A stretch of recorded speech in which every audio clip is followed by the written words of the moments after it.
Everyone, it's Thomas, aka Brain Farts here. Um, so this is literally on only my third video. Um, and I can already see from my first two videos, the one of the things that I find very, very annoying about myself is coming through. As you can clearly see, and I'm sure it's coming off this video, I got a bit of a speech impediment. Hate stuttering, especially when I'm nervous. So any video I make in the future, if I'm not stuttering, it's probably the third or fourth, fifth take. Um, I've had a lot of, so I just want to say what it's like having grown up with it. Because I know there's a lot of videos out there, which I think are great, um, about, that talk about, that try to give support for people who have this problem like me. So I just thought I'd give someone who has been there what it's like. For the most part, I don't notice it. I I don't notice it for the most part, but sometimes when I'm nervous or anything, or doing something new, I stumble over my words, especially when I'm over some, especially when something I'm very enthusiastic about. It's frustrating. Um, if there are any comments, by the way, and if there are any hater comments around here, by the way, about my speech impediment, because I know the online world today has gone kind of cuckoo and crazy and insane. Um, I assure you, if you find my if you find my speech impediment annoying, I assure you, I find it 10 times more annoying. Uh, but yeah, and there's no really. It is a disability, and it is a disability. I see a disability. Doesn't mean there are other areas of my life where I don't thrive and do really, really well.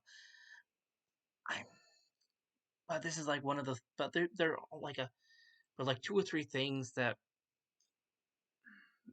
I have to start really, really hard, try much harder than everyone else. Um, to just to be based to just do the bare minimum on, and this is one of them, and it does frustrate me. Everyone who has a speech impediment of any sort, and they stutter like that, and I stutter, it it probably does annoy you. It does. I'm saying that because it annoys me. I still speak up. I still speak up. I go to university as a mature student. I still speak up in class. People still listen to me, but uh, it's annoying. So anyway, bit of this again. This is my basic general knowledge that I know from history. Since I'm the kind of the history nerd right now. On that section on my YouTube channel, I'm gonna give like just let you know what kind of company.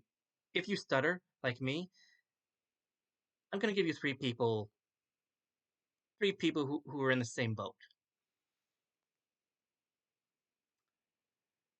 One, Sir Winston Churchill, Prime Minister of the Great Britain during the Second World War, aka known as the history kind of knows him as the guy who beat Hitler. Horrible speech impediment, was also known as one of the greatest orators of the 20th century. Two, King George VI, King of England, the father of the current Queen. Uh, horrible. He had a horrible speech impediment. At his coronation, he had to have a speech therapist. He had a speech therapist in attendance at the coronation, and who was present at all of his speeches. He had a speech therapist present at all of his speeches during the Second World War, when he had to address the nation. There's actually a movie about his life. I'm not sure how accurate it is as a historian. Some of it's probably still family history because his daughter is still alive. Um, but there's actually a movie about his life, King George, called The King's Speech. If you can, there's some clips of it on YouTube. It's a great video. Um, Third person. You ever see anyone? If anyone's ever seen the movie The Ten Commandments, The Prince of Egypt, and seen Moses, how eloquent he was, That's actually not biblically accurate.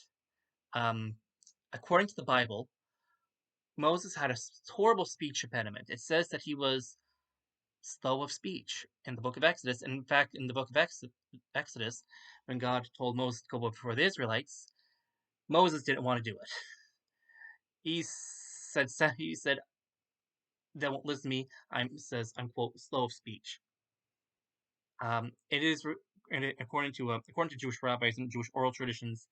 Apparently, when he was a baby, he accidentally ate a hot coal, and so that kind of ruined his speech the rest of his life. He had to have Moses. He had to have his brother. Moses had to have his brother Aaron speak for him. Moses just stretched his hand to the miracles.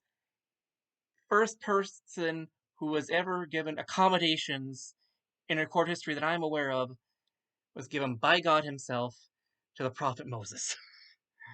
um, because and he's so and God's solution was go talk to your brother Aaron. He speaks well. He can do the talking for you. And Moses would do the miracles, stretch out the hands. Aaron would do all the talking and public speaking before Pharaoh and the Israelites. That was how utterly nervous. Yeah, even after speaking directly with the God, Moses was about his speech impediment, according to the Bible.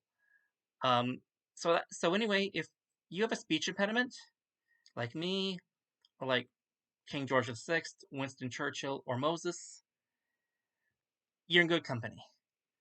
Hang in there, keep going, and just because you stumble over your things, there's a commentary that some Jewish rabbis have about, and certainly it certainly can carry over to the Christian world as well. I'm traditional Catholic Christian, so I think they said that God gave Moses a speech impediment on purpose, just so to confirm with everyone that what he was doing was from God, that it wasn't his personal charisma, and it wasn't his personal charisma doing it. It was something else, something deeper was going on.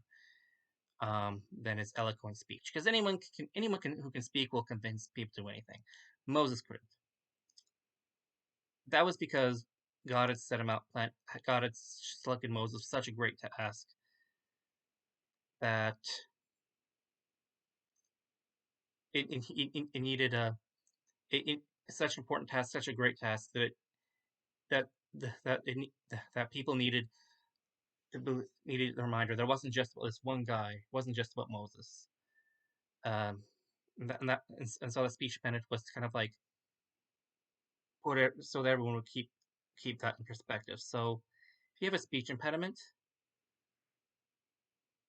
it's just probably a good reminder that there's probably a lot of other things in your life that people would envy, and that you can do amazing, and that you're going to do amazing things. And this is just one thing. Everything other thing, it's impediment. It is a frustrating. Yes, it is a disability, but other things can but there are other aspects of life that you can just carry on as that you can file people with as well. And and as far as people and if anyone makes fun of the speech impediment, I'm a historian. Usually when people say you're on the wrong side of history, I hate to say it, it's usually garbage. But for once, those of you who are if you make fun of my speech impediment or anyone else's, you are literally on the wrong side of history. We can do Those of us who have a speech impediments can be amazing and have been amazing and have literally changed the world. Stay safe, everyone.